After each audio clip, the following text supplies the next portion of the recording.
Bonjour et bonsoir, chers amis internautes qui me suivez.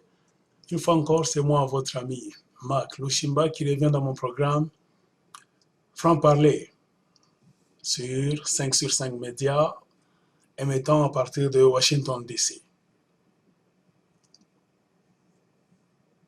Aujourd'hui, je vais un peu parler d'un incident, c'est-à-dire les gens du monde ont suivi sur une télévision française un certain Monsieur Trifon Kinké Moulumba, qui est un éminent professeur, un docteur, un ministre dans le gouvernement du Congo démocratique.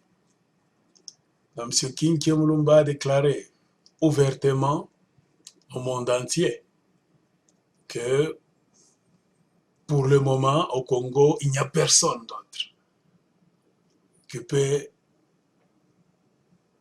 donc rencontrer le consensus pour être le président des Congolais, à part Joseph Kabila, qui doit continuer donc des mandats infinis là-bas et rester au pouvoir. Et un ami, un Togolais, m'a téléphoné très tôt le matin pour m'annoncer la nouvelle. Il m'a demandé, Monsieur Marc, qu'est-ce que tu as suivi? C'est que votre confrère, un ministre dans le gouvernement de Kabila a dit. J'ai dit non, je n'ai pas encore suivi, et j'ai suivi.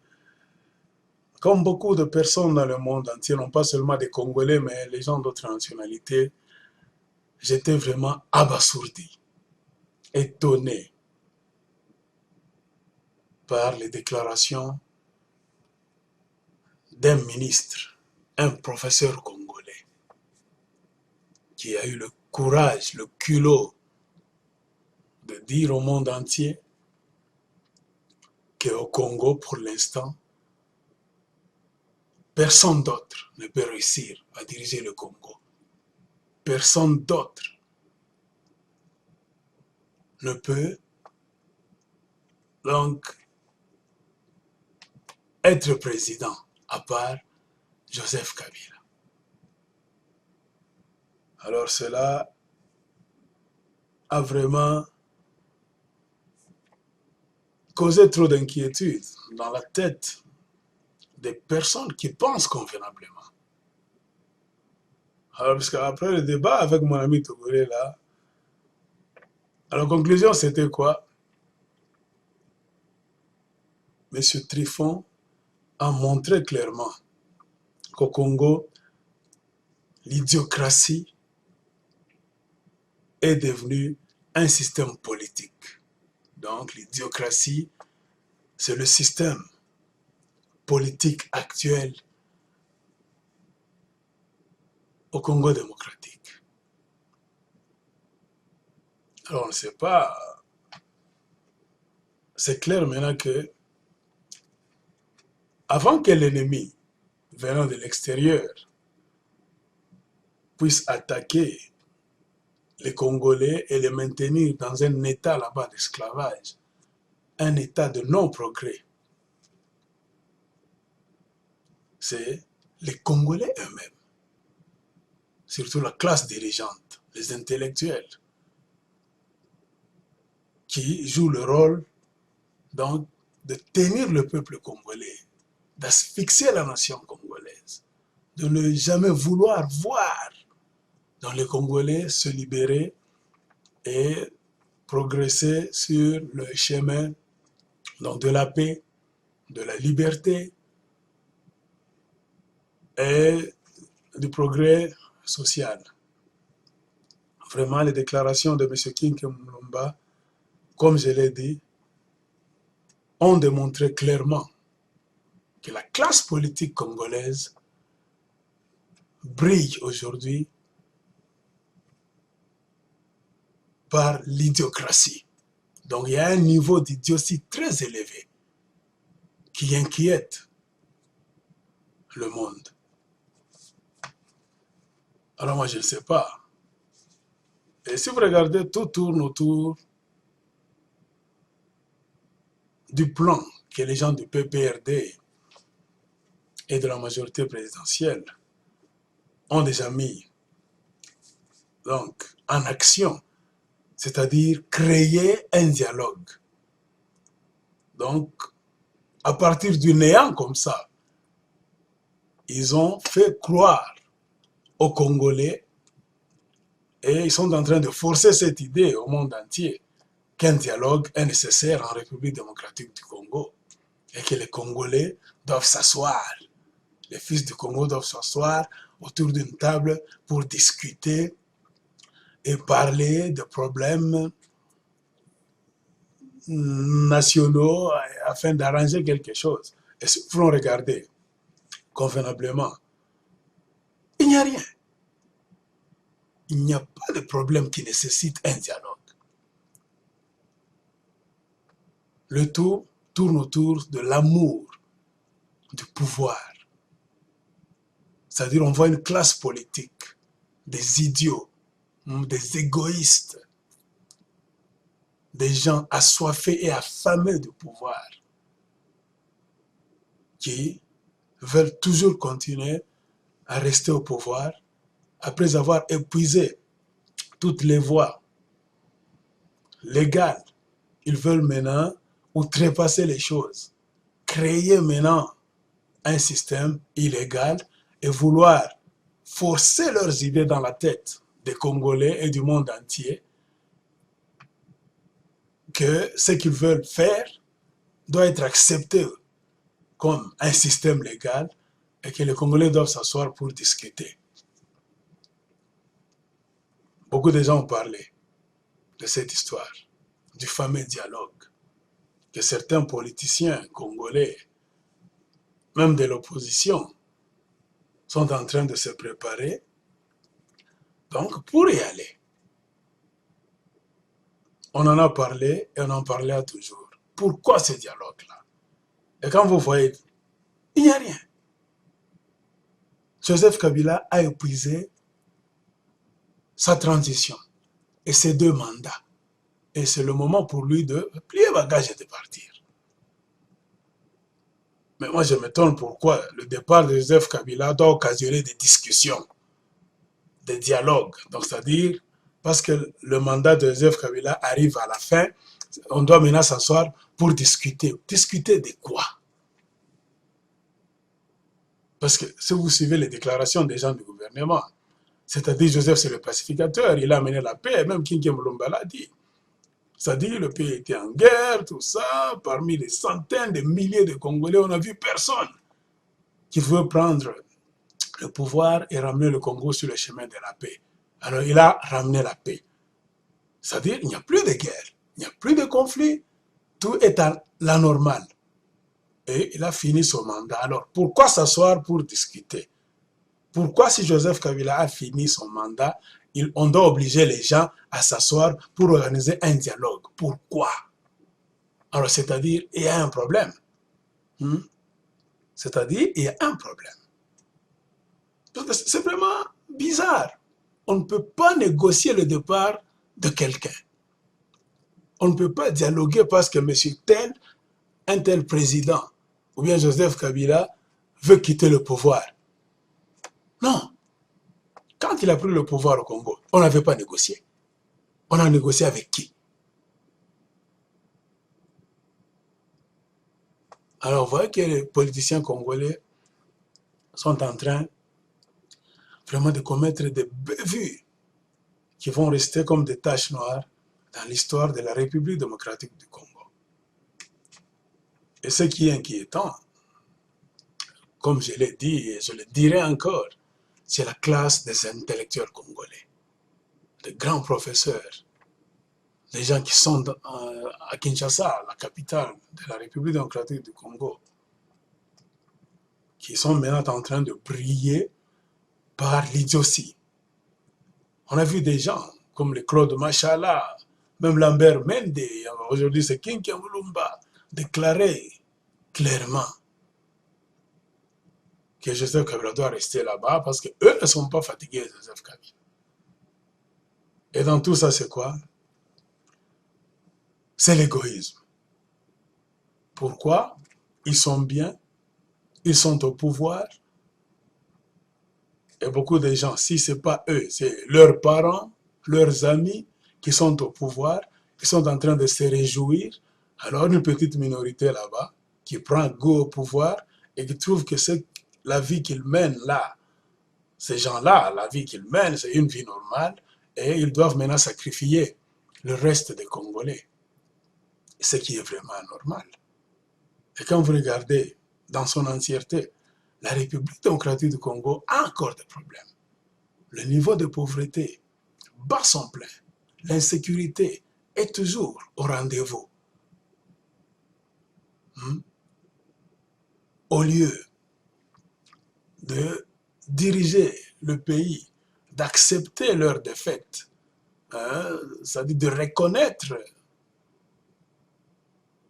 leur manquement, ces gens font la sourde oreille et ils veulent seulement nous montrer qu'ils sont en train de diriger le Congo convenablement. Et on les a vus en train d'inaugurer des aéroports. Vous n'avez pas construit de nouveaux aéroports. Vous inaugurez un aéroport qu'on a réfectionné, c'est pas à Kinshasa, à Lumbashi. Vous achetez un avion d'occasion, vous faites trop de bruit. Vous construisez un petit pont quelque part, on fait encore trop de bruit. Il y a le pont du Lualaba qui a été inauguré il y a 2 ans par l'ex-gouverneur du Katanga, Moïse Katumbi. Et on a vu encore Joseph Kabila aller encore réinaugurer le même pont du Lualaba. Et quand vous regardez dans son ensemble, la République démocratique du Congo n'est pas construite. Il faut être malade pour dire que non, il y a beaucoup de choses qui sont faites au Congo. Alors, c'est vraiment bizarre. Alors, dans beaucoup de choses qui se font au Congo, selon mon entendement, ça dépend de l'endroit où quelqu'un est né, la vie qu'il a menée, la réalité qu'il a connue depuis son enfance jusqu'à l'âge adulte, qui lui fait dire ce qu'il dit aujourd'hui. Parce qu'une personne qui a grandi dans une situation normale, qui a vu des choses, de bonnes choses dans sa vie, ne peut pas dire que le Congo est construit. Il faut être quelqu'un qu'on a mis au monde, c'est pas dans un village là-bas, qui a évolué dans la forêt, en brousse là-bas, et qui pour la première fois a vu l'électricité, et quand il voit un petit aéroport là-bas qu'on est en train de réfectionner, non pas de construire, c'est-à-dire de retaper et de repeindre, il doit faire trop de bruit, que maintenant, oh, le Congo est comme ci, le Congo est comme ça. Mais si vous regardez, il faut d'abord connaître le Congo, c'est quoi? La quantité de richesses qu'a le Congo et combien de masse monétaire, combien d'argent que le Congo produit. Et ce qu'on fait au Congo, comme construction, qu'on est en train de nous chanter, et ça devait s'arrêter par là, non. On devait faire de grandes choses au Congo. Au Congo, on devait proclamer la période de grands travaux. On devait voir des histoires là-bas fantastiques, plus que ce qu'on est en train de voir. Regardez dans cette guerre, il y a des pays qui sont venus au Congo seulement pour voler. Pour ne pas parler du Rwanda, par exemple. Le Congo, les Congolais sont assis sur le mal d'argent, le mal des richesses. C'est-à-dire, c'est vous les Congolais. Les richesses sont sous vos pieds. Vous qui êtes au pouvoir là, c'est vous qui avez le droit. Vous avez le pouvoir de prendre ces richesses, de transformer en ceci, de vendre ça, de renflouer les caisses de l'État pour donc mettre en place des projets. Mais regardez ce que vous êtes en train de faire. Mais les voleurs qui entrent par la fenêtre, qui volent, regardez comment ils sont en train de construire leur pays. Regardez comment on a construit le Rwanda. Allez en Ouganda, regardez ce qu'ils ont fait. les voleurs. Donc, ce qu'ils volent, nous pouvons comparer ça. C'est une toute petite fraction par rapport donc, aux richesses qui sont encore au Congo, qui restent même dans le sous-sol. Si les voleurs qui volent font des œuvres là-bas qui sautent aux yeux de tout le monde, ils construisent des choses là-bas, des routes, des villes qui sortent de terre. On voit les Congolais, quand vous réfectionnez seulement une route ancienne, vous retapez un petit pont, vous achetez un avion là-bas d'occasion, vous faites trop de bruit. Alors, moi je m'étonne. C'est-à-dire, nous devons regarder d'où vous venez. Comme je l'ai dit, les déclarations que nous faisons, la façon dont nous voyons le Congo, dépend de notre background, c'est-à-dire notre passé. Les Anglais disent background, et les Français, ça dépend de notre passé. Notre base, d'où nous venons, ce que nous avons vécu comme expérience dans la vie, et où nous sommes aujourd'hui. C'est comme je l'ai dit, c'est parfois, pendant des discussions, moi personnellement, je comprends que beaucoup de Congolais n'ont pas eu la chance d'évoluer d'une manière normale, de jouir même de petites choses et rien du tout. C'est-à-dire de connaître l'électricité, c'est quoi? De dormir même sur un bon lit, hein? D'évoluer dans un monde là où ils ont vu donc la technologie autour d'eux. C'est pour cela, quand tu vois même de petites choses et rien du tout qui sont dépassées là-bas, ils sont tellement dépassés, ils pensent que vraiment le Congo est devenu un paradis. Alors que si vous voulez comparer les choses convenablement, non. Le Congo n'est pas construit. Le Congo n'est pas construit.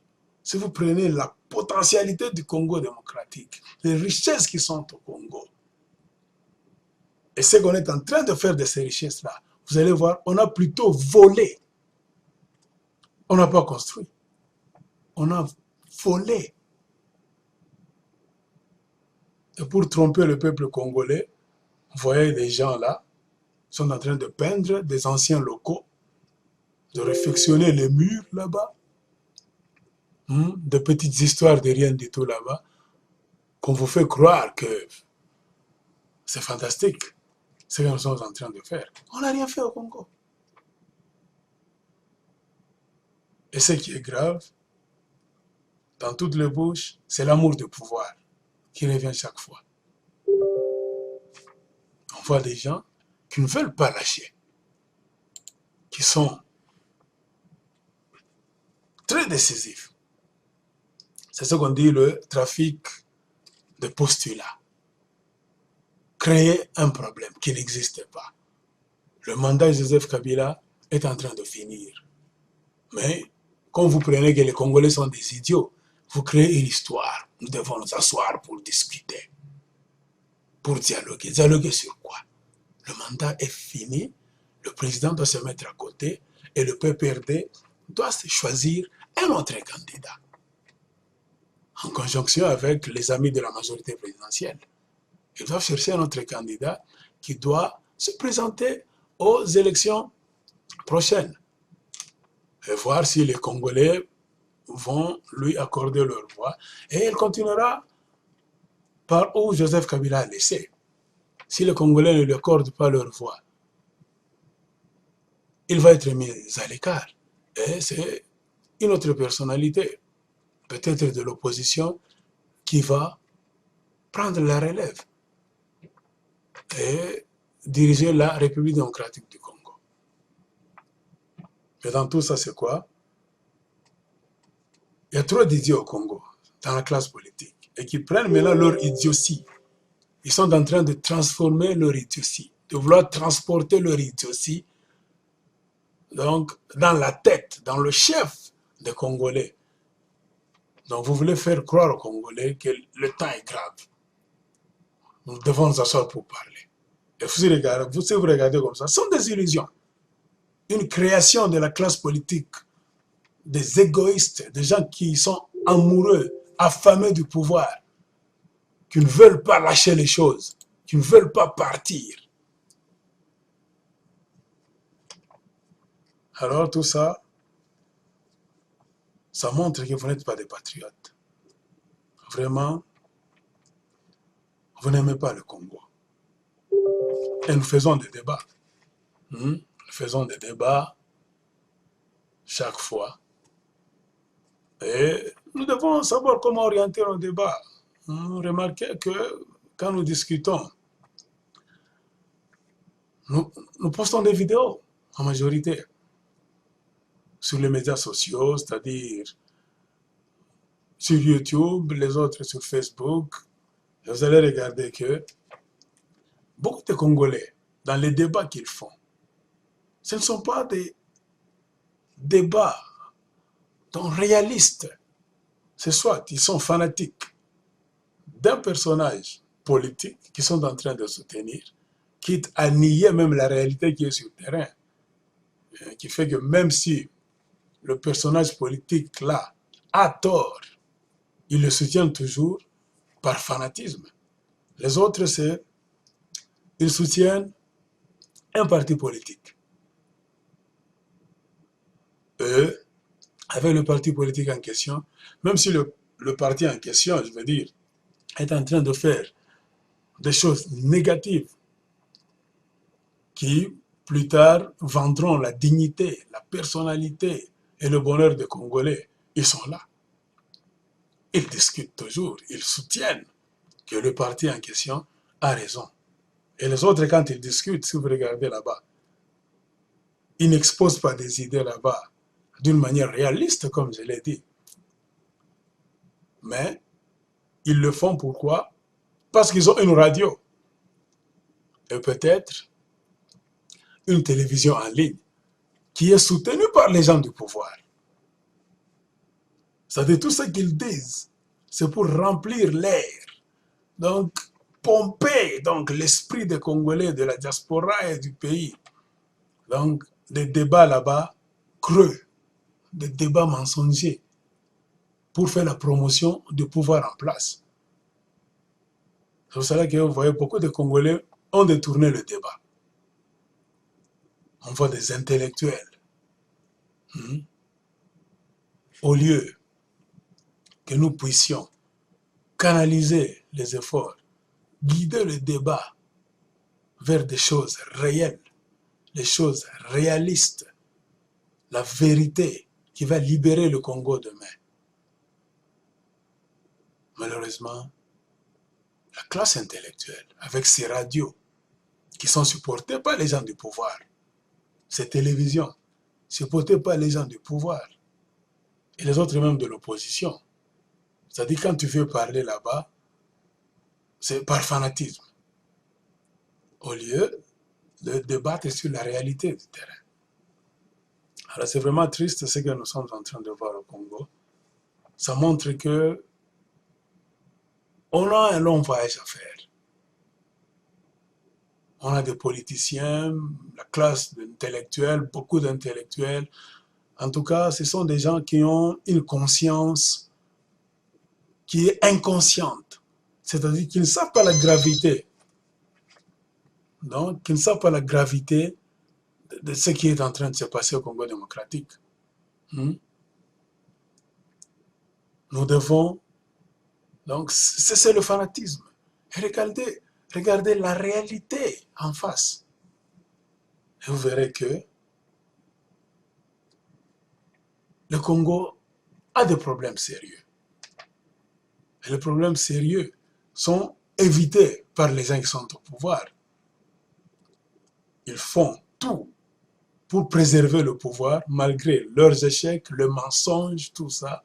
Il y a la guerre qui est toujours là-bas. Le Congo est pillé toujours. Le Congo est infiltré. Ce sont des sujets, des choses qu'ils devraient arranger. Le Congo est infiltré là-bas. Il y a toujours une main mise des étrangers sur le Congo, en Afrique et en dehors de l'Afrique, qui contrôlent les richesses du Congo. Les Congolais ne bénéficient pas. Vous nous chantez là-bas, la croissance à 2 chiffres, la croissance à cela. Ça sont des chiffres. Mais quand vous descendez sur le terrain, les Congolais, la majorité des Congolais sont dans un état de pauvreté là-bas. Lamentable. Ce sont des choses que les gens au pouvoir devaient avoir à cœur. Les choses qu'ils devaient se battre pour arranger. Mais malheureusement, eux, c'est le pouvoir. Vous êtes en train de faire croire aux Congolais maintenant qu'il n'y a personne au Congo qui peut diriger la République démocratique du Congo. C'est comme si Joseph Kabila est tellement spécial. Il dépasse tout le monde. Il a quelle expérience? Il a quelle maîtrise? Il a quel doctorat? Il a quel diplôme? Si vous, les docteurs, donc vous vous effacez là-bas, c'est-à-dire tout ce que vous avez fait comme études, toutes les spécialités que vous avez donc emmagasinées dans les universités, vous faites table rase de cela. Vous vous rangez derrière un petit, un non-diplômé, un non-docteur. Alors où est-ce que vous êtes en train de conduire la République démocratique du Congo? C'est-à-dire, c'est le pays des idiots maintenant. Vous êtes en train de faire la promotion de l'idiocratie. Vous êtes en train de faire la promotion de l'idiotie. Et ce qui est vraiment lamentable, on voit que les ennemis du Congo, ce sont les Congolais maintenant, eux-mêmes. On peut comprendre si les gens de l'extérieur nous attaquent, nous volent, nous pillent, tuent nos femmes, les violent. On peut comprendre qu'ils sont jaloux. Ils ne veulent pas nous voir progresser. Et une occasion peut venir là, si on avait de bons leaders, de nous tenir la main dans la main en tant que Congolais, en tant qu'une nation, pour faire bloc contre l'ennemi. Et ce qui est regrettable, c'est que l'ennemi ne vient plus maintenant de l'extérieur. L'ennemi vient de l'intérieur et il est le Congolais. Donc, comme pour dire, l'ennemi du Congolais aujourd'hui, c'est le Congolais lui-même. Et non pas les Congolais de la rue. C'est les Congolais qui sont au pouvoir. Ils nous montrent maintenant leur face. Et si nous voulons regarder les choses convenablement, ce sont les gens qui étaient dans des rébellions fabriquées par le Rwanda et l'Ouganda pour combattre Laurent Désiré Kabila. Aujourd'hui, ils sont en train de vanter. C'est comme si ils étaient là, c'est pour combattre des idéaux là-bas nobles. Non, c'était seulement l'amour du pouvoir, la jalousie. Ils ont combattu pour des choses qu'ils ne connaissaient pas. Et aujourd'hui, ils sont en train de vanter Joseph Kabila, le fils de Laurent Désiré Kabila. Alors, si vous vantez Joseph Kabila, c'est-à-dire il est en train de continuer l'idéologie de son père, selon vous. Alors pourquoi vous étiez-vous rangé dans un bloc là-bas, créé par les ennemis du Congo, le Rwanda et l'Ouganda, pour combattre Laurent Désiré Kabila, le père de Joseph Kabila, si vous aimez le Congo? Alors on a montré que c'est l'amour du pouvoir tout simplement, sans idéologie. Vous avez tué le soldat du peuple, celui qui combattait pour préserver la dignité du Congo, pour préserver le territoire congolais, pour chasser l'ennemi. Vous l'avez combattu vous-même. Donc vous avez orchestré des choses avec l'ennemi. Maintenant vous êtes au pouvoir, le pouvoir est tellement succulent, vous ne voulez pas partir. Vous créez maintenant des histoires, mensonge sur mensonge. Et sachez que le peuple congolais est en train de vous regarder. Et l'histoire vous jugera. Parce que vous n'avez plus même honte aujourd'hui. Votre égoïsme et votre idiotie a dépassé les bornes. Vous pouvez changer de système, de direction du pays. Comme quelqu'un aussi voulait le dire un jour, là, non, il faut... Vous voyez, le centralisme a fait que le Congo ne se développe pas, il faut le fédéralisme, tout ça. C'est bien de le dire.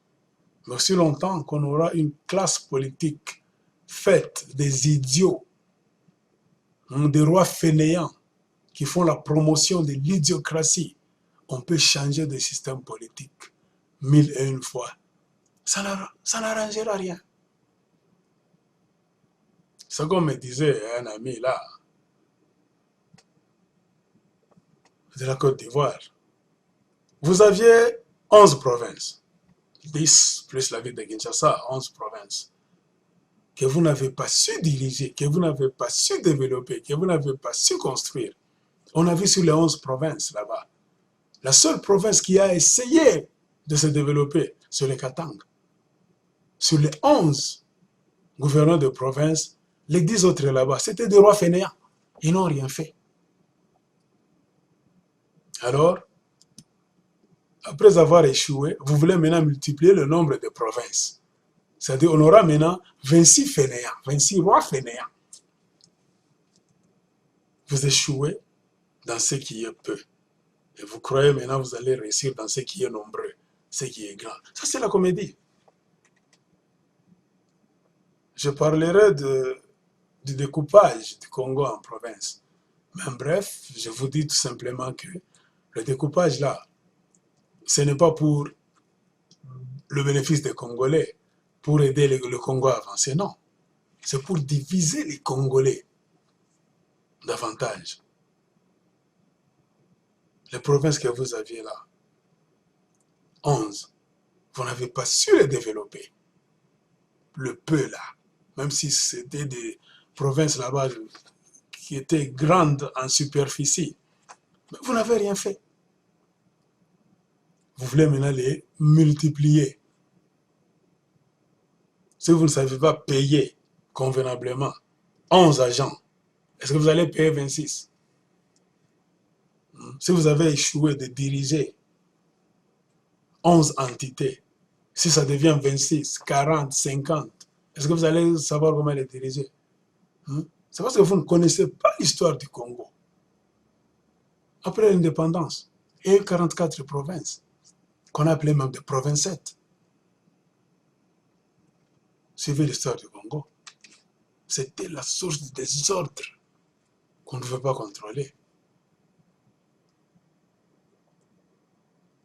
Si ces provincettes-là, au nombre de 44, pouvaient être à la base du développement du Congo, on allait avancer trop loin.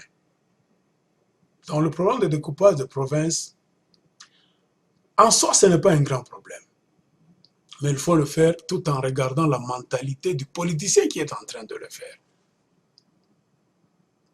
Avec quelle idée? On est en train de découper les provinces. Et quand vous le faites, regardez un peu l'état de conscience dans lequel se trouve le peuple congolais. Est-ce que le peuple congolais est prêt donc à être dirigé dans plusieurs entités, ou bien les dirigeants congolais sont prêts à diriger le Congo s'il est découpé en beaucoup d'entités? Vous voyez que vous êtes en train de vous perdre vous-même. Tout ça, il y a des agendas cachés. On a vu quelque part que les choses marchaient, mais il faut les diviser de plus en plus pour que le Congolais ne puisse plus parler un seul langage, créer le désordre là infini afin de brouiller les cartes et de rester au pouvoir. Nous sommes là. Nous sommes en train de regarder les provinces que vous avez découpées.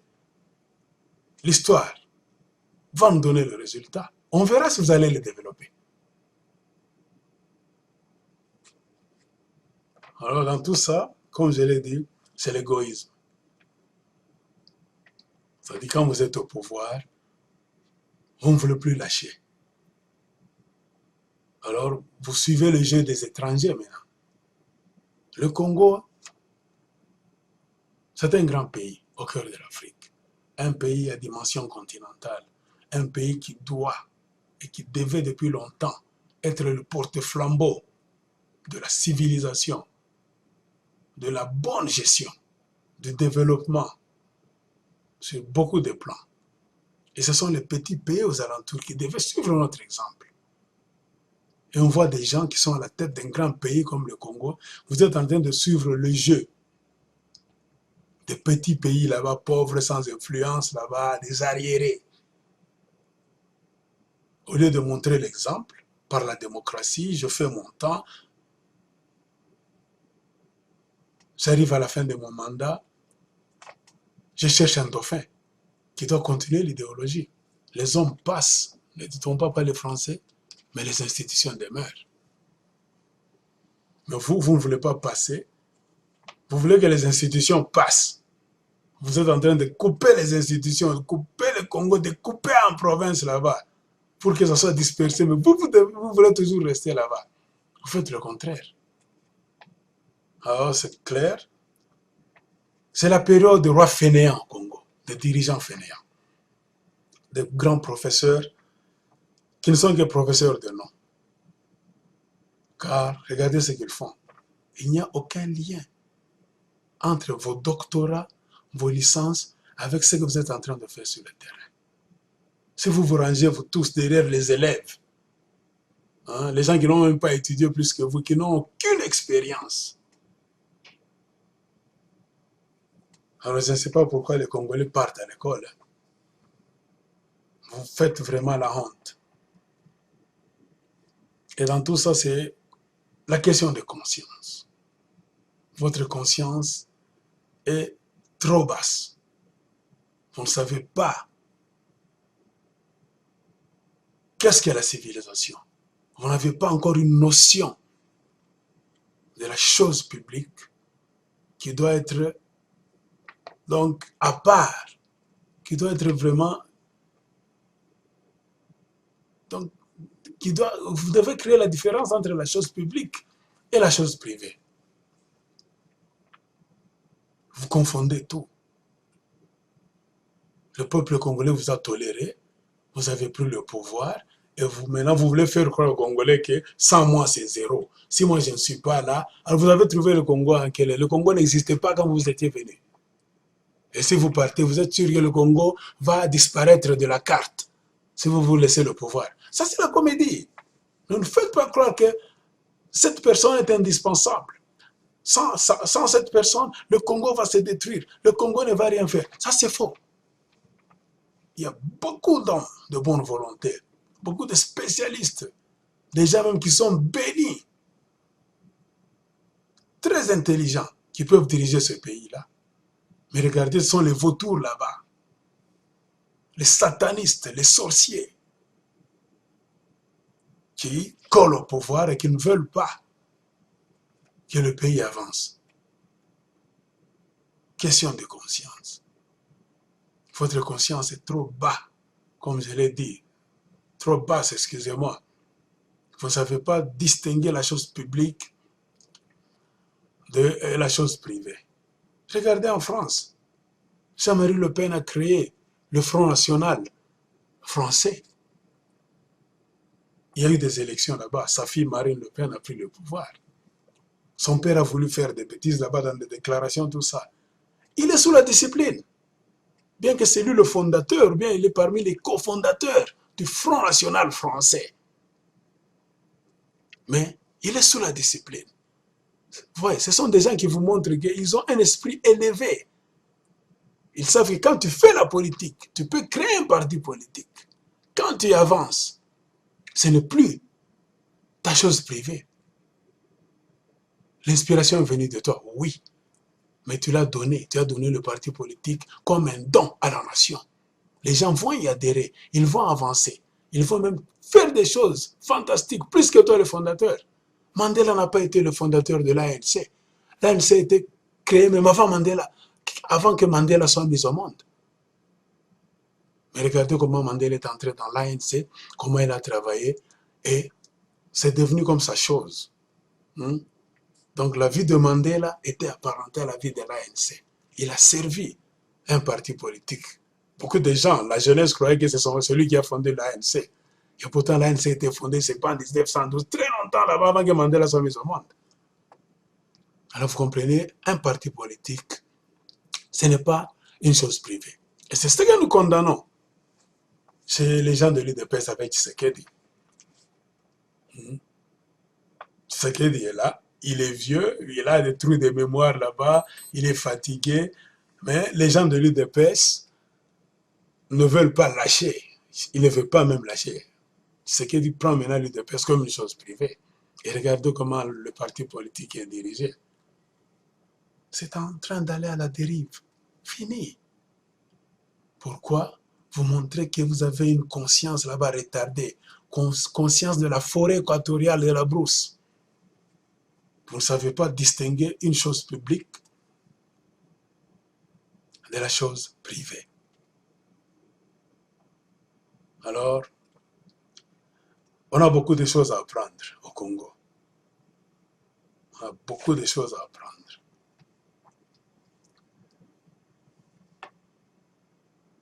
C'est pour cela que vous voyez la confusion est en train maintenant d'être continuée par les Congolais eux-mêmes. Les ennemis ont commencé ça en Occident. Ils ont utilisé les Africains pour venir vous attaquer, vous piller, tuer, violer vos femmes là-bas. Et ils vous ont manipulé. Maintenant, elles se reposent. C'est vous-même qui continuez à ménager les ennemis. C'est comme si vous dépendez de ces ennemis là-bas. Parce que vous ne voulez pas laisser le pays dans les mains des Congolais. Vous voulez vous accaparer tout. Oh, personne en ce moment ne peut diriger le Congo. Seul Joseph Kabila va amener la paix. Est-ce qu'il y a la paix au Congo? Mais vous êtes malade, vous. Vous êtes malade. Vous êtes des malades mentaux. Regardez très bien ce que vous êtes en train de faire. On est en train de violer, on est en train de tuer les gens là-bas dans l'Est de la République démocratique du Congo. Sud Kivu, Nord Kivu, province orientale là-bas. Il y a des rebelles qui sont encore là-bas. Et vous dites qu'il y a la paix. Alors, ce sont vos rebelles alors. C'est vous qui les manipulez. Tu arrives à la fin de ton mandat pour ne parler que de Kabila. Pars! Tu refuses de partir. Tu veux amener un dialogue pour créer des problèmes, créer encore des troubles, vous allez vous battre. Alors, c'est-à-dire, maintenant, je donne raison à un présentateur d'émission télévisée français qui disait que Joseph Kabila ne veut pas partir avec la junte qui est autour de lui. Ce sont les seigneurs de guerre. Ce sont les seigneurs de guerre qui sont là, qui entourent Joseph Kabila. Tous sont les criminels de guerre. Ils ne veulent pas partir. Alors, ils savent que le peuple congolais est affaibli, appauvri par la guerre. Alors, le peuple congolais ne veut plus de la guerre. Alors, nous allons prendre maintenant la guerre comme motif. C'est-à-dire, s'ils n'acceptent pas Joseph Kabila, vous allez encore lâcher la machine de la guerre. Avec vos milices qui sont, je ne sais pas, dans l'Est, là, vous allez créer des troubles, faire encore des attaques pour faire croire au monde que, il faut laisser Kabila. S'il part là-bas, la guerre va revenir. Et pourtant, il est parmi les artisans de la guerre. Les gens qui créent la guerre. Tout ce que vous faites là, vous ne croyez pas que le peuple congolais est dupe. Vous n'allez pas tromper le peuple congolais pendant des décennies, des siècles, non. Vos plans sont connus des Congolais. Mentez, mentez, il en restera toujours quelque chose. Vous voulez organiser un dialogue aujourd'hui. Et les opposants là, l'UDPS et les autres là, sont en train d'applaudir, en train de chercher à aller vous asseoir avec vous pour ce fameux dialogue sous l'égide de la communauté internationale. Ils insistent même. Nous n'allons pas vous asseoir, nous n'allons pas nous asseoir avec vous. Nous voulons que la communauté internationale soit là. Et si vous voulez regarder les choses de près, la même communauté internationale est à la base de la guerre au Congo. Qui est la communauté internationale? Ce que vous appelez communauté internationale. Peut-être que vous ne savez pas qu'est-ce que la communauté internationale. C'est l'ONU.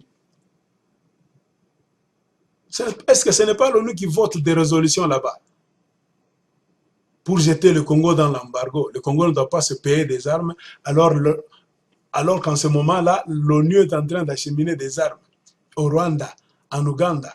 On a de grandes puissances là-bas qui sont en train de former les militaires rwandais, les Ougandais là-bas. Mais on tape le Congo sur la tête. Embargo, les armes ne doivent pas entrer au Congo. Quand les ennemis attaquent le Congo, les militaires congolais n'ont pas d'armes, n'ont pas de nourriture, n'ont pas de tenue, tout ça. Ce n'est pas la communauté internationale qui fait ça, c'est la communauté internationale qui le fait.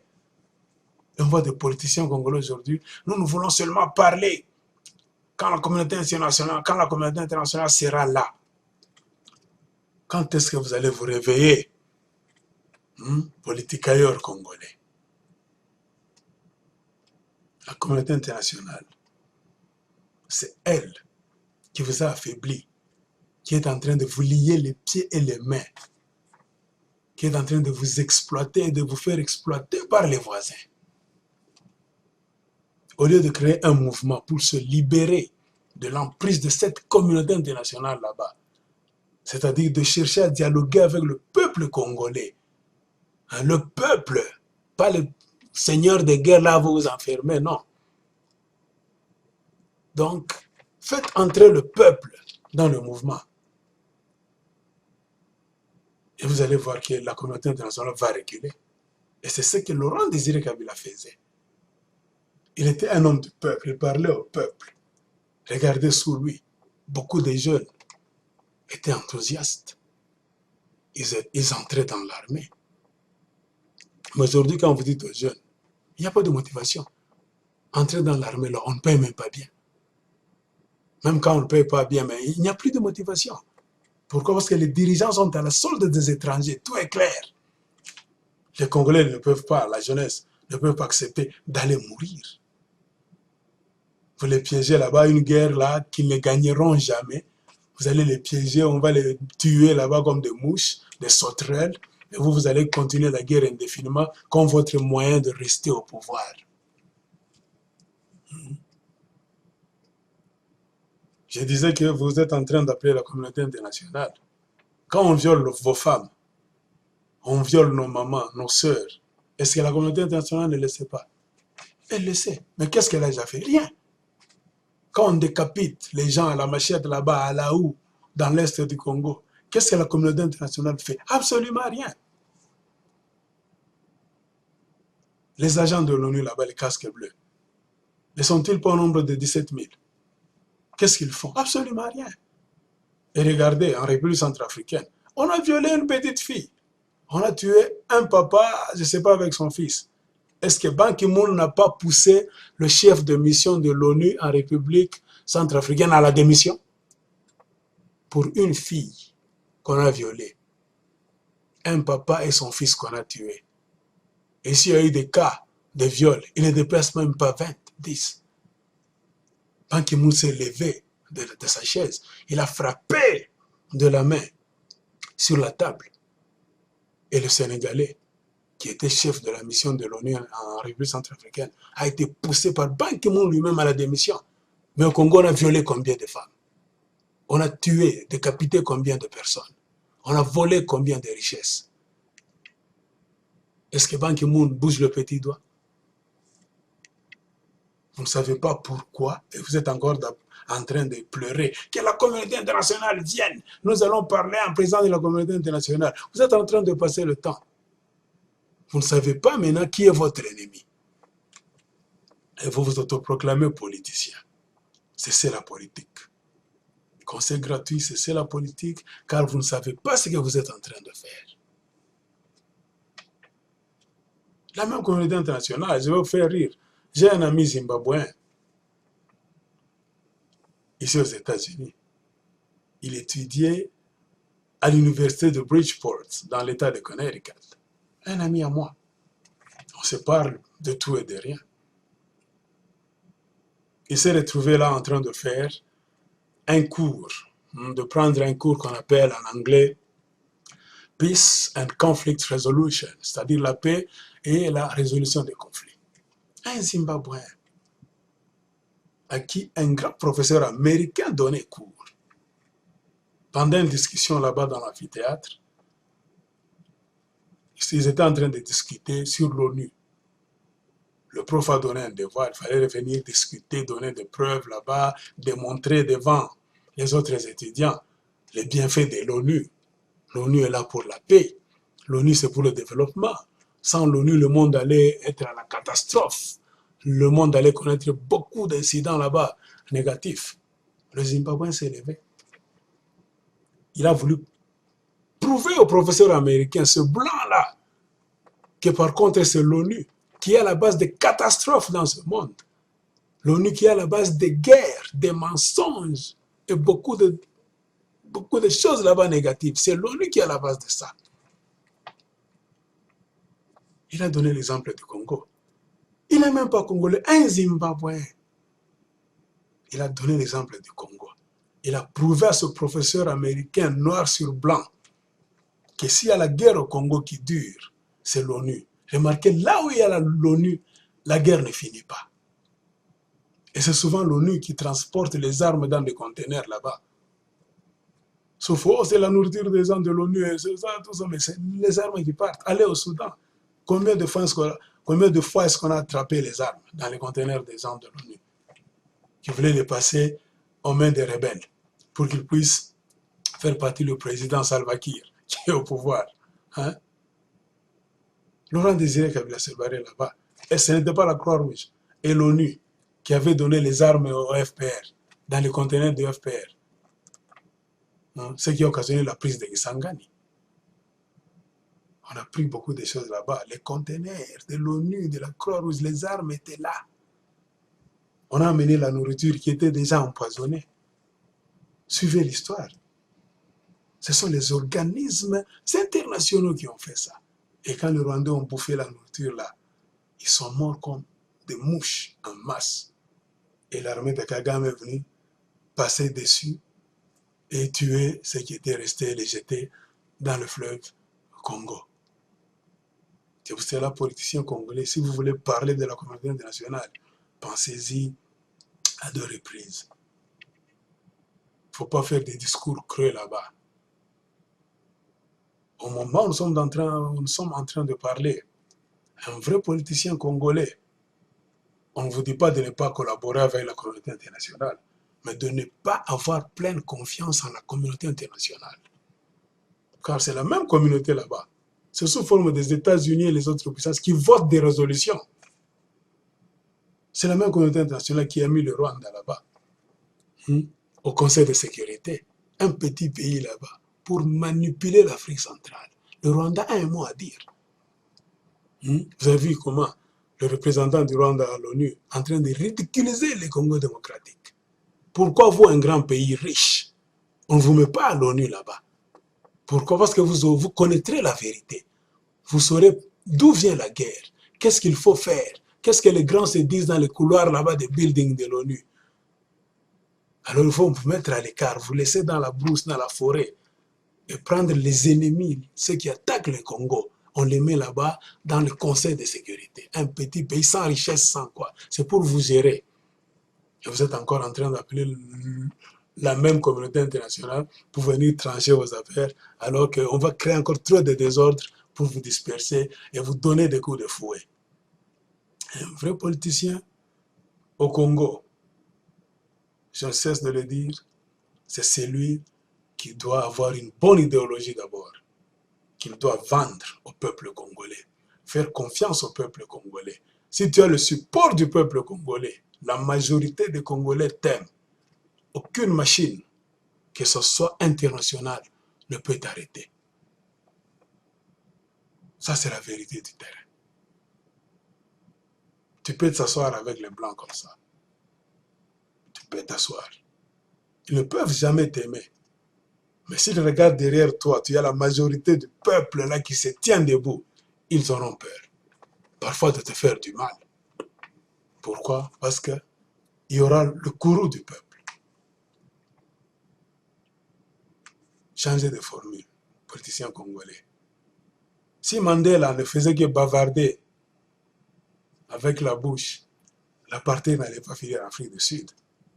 Mandela a organisé le peuple. Le peuple se défendait. Ils étaient même obligés à un moment donné de l'histoire de prendre les armes. C'est ce qui a fait reculer la machine de l'apartheid. Organiser le peuple congolais. Regardez, le peuple n'est pas organisé. L'armée est infiltrée. Vous donnez des titres à des étrangers là-bas. aller dans l'Est. Hmm? Et comme le peuple congolais est devenu tellement amorphe à l'infini là-bas, on peut lui dire n'importe quoi, le faire nourrir de n'importe quelle bêtise là. Il y a même des gens dans la police au Congo, à Kinshasa, qui sont là, les Rwandais.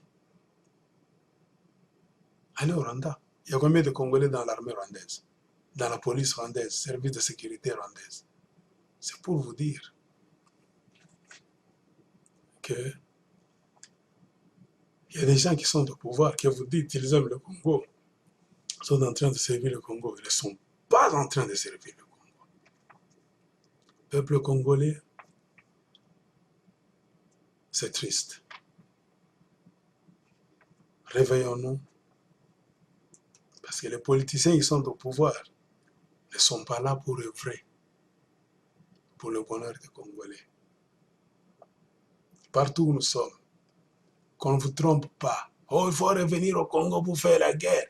Tout ça, tout ça, tout ça. Mais tous ceux, la plupart des gens qui sont au pouvoir au Congo, ils ont commencé leur guerre à l'extérieur. Pourquoi sont-ils venus prendre le Congo quand vous étiez au Congo, vous n'avez pas pris ça, vous n'avez pas pris le pouvoir? C'est-à-dire c'est une fausse idéologie. Tu peux te battre là où tu es. Tu peux avancer tes idées, monsieur congolais, madame congolaise, là où tu es. Et si le destin t'est favorable, tu guideras le peuple congolais, de près ou de loin.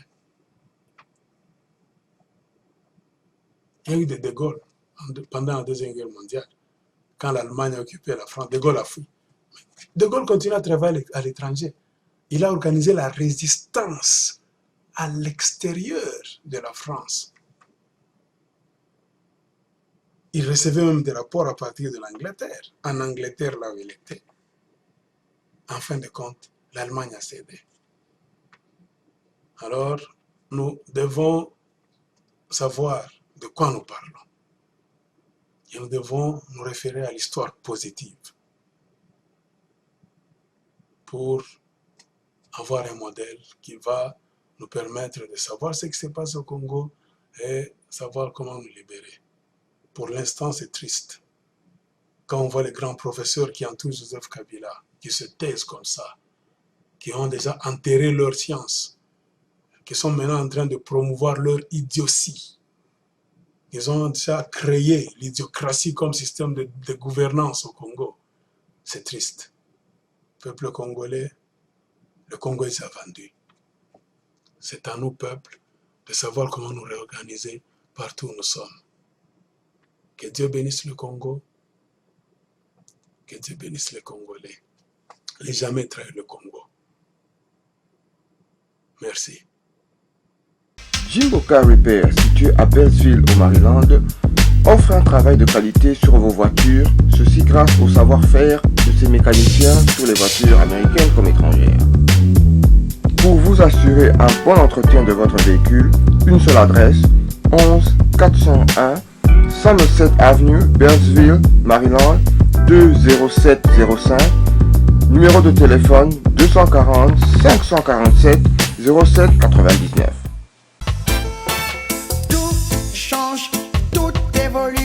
Seuls les imbéciles ne changent pas. Tout change, tout évolue. Seuls les imbéciles ne changent pas. J'insiste.